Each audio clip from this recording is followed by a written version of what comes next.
how to deal with human rights, and so they just blank them or silence them. So I was basically silenced for promoting human rights, which really means promoting the truth behind what has happened, in one way or another in a story you're trying to tell. And because you're trying to tell a true story, you're blocked from telling it. And when you're blocked from telling a true story, again and again and again, and when you're actually injured so that you won't tell a true story physically and emotionally, well, I think you can call that, without any shadow of a doubt, human rights violations. And we know doctors in other countries, Iran and much further afield,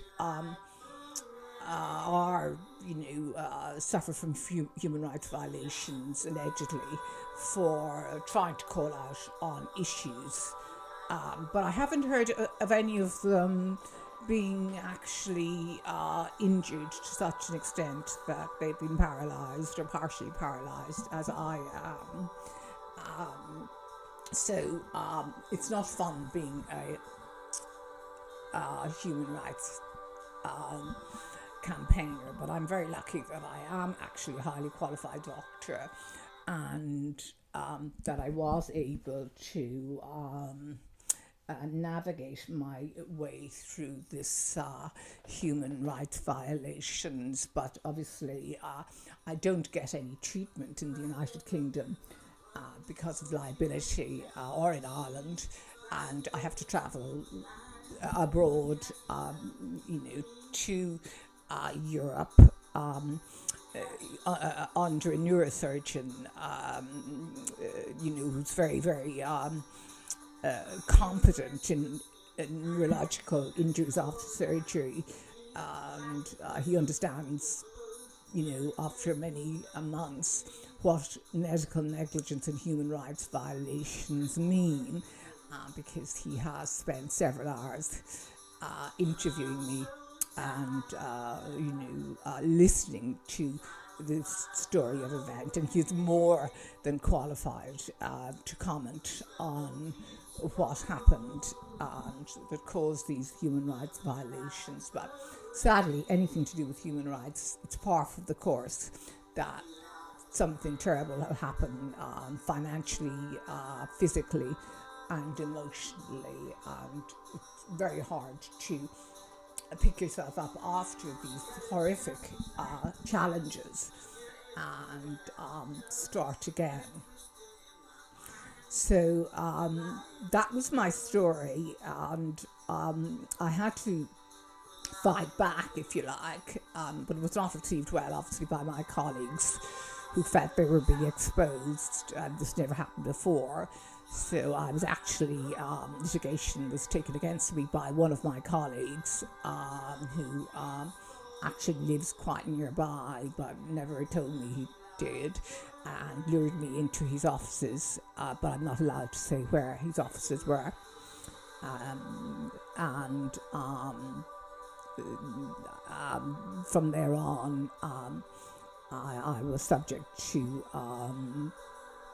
litigation, and which pushed me further into difficulties, because I was denied pain management in all the local hospitals, in the NHS and in the local private hospitals. It was really quite terrible and quite horrific, and nobody seemed to really care. Nobody said anything. They just didn't like the fact that I was calling out on human rights violations in the United Kingdom, and that we were as guilty as a lot of other countries that have human rights violations, but they're all suppressed. They don't get out, as it were, because the people are silenced and are jailed, and that's what happens usually. I've turned out a different route. I haven't been jailed yet. I don't want to be jailed. I've done nothing wrong. the people that have done the violations are the people that should be accountable. Well, that hasn't happened, and the police aren't taking my case seriously. We can see that from a video that was taken yesterday, how the police dealt with a dizzy blonde, as they thought, by shutting the window on my face when I was asking just one simple question: what was the cause of an obstruction? As I had an urgent appointment in Hartley Whitney, and the therapist was coming in specially on her day off to see me, and I didn't want to be particularly late, and unfortunately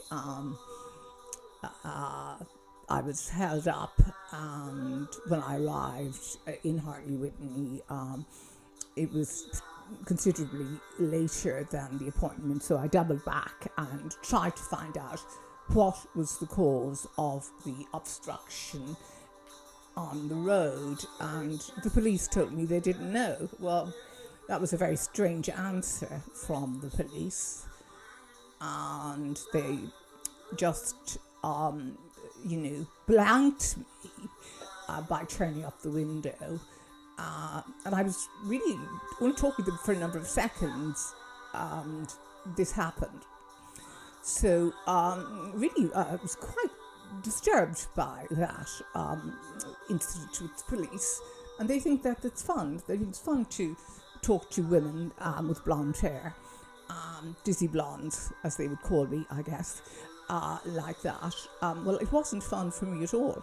I was very embarrassed by the whole thing, and had to alert even Kevin Costner in America about it, because it's just not something that is acceptable, and I've never heard about it before.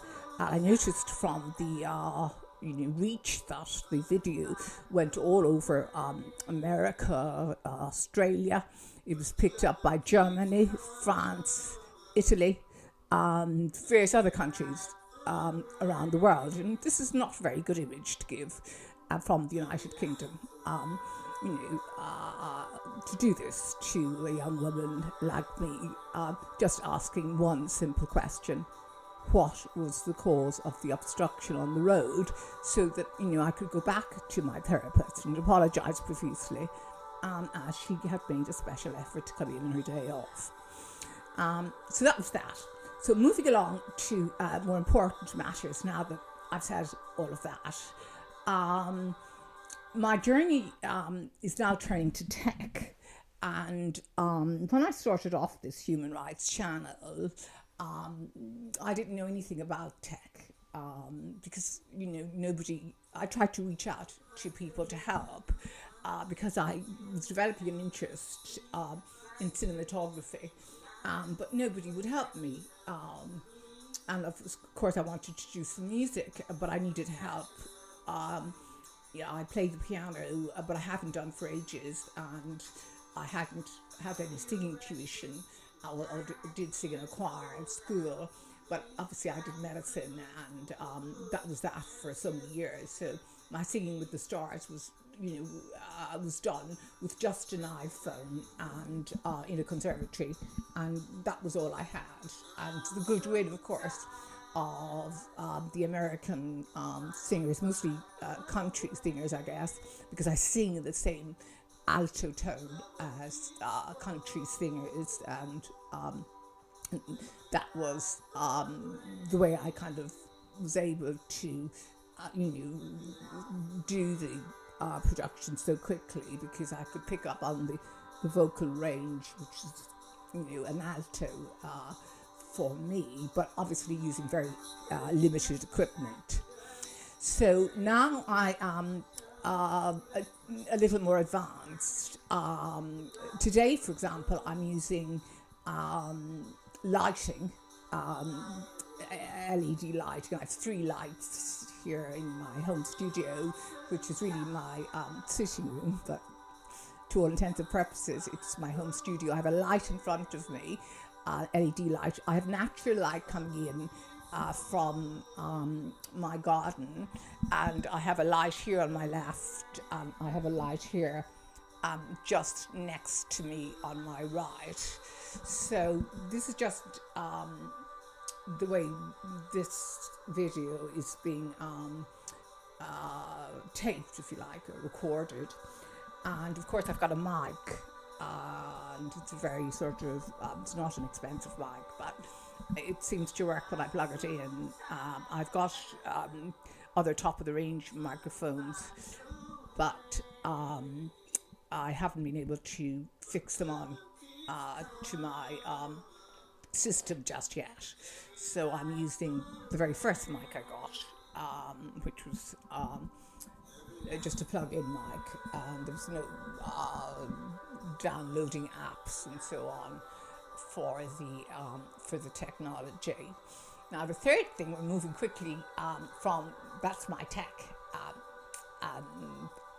tutorial.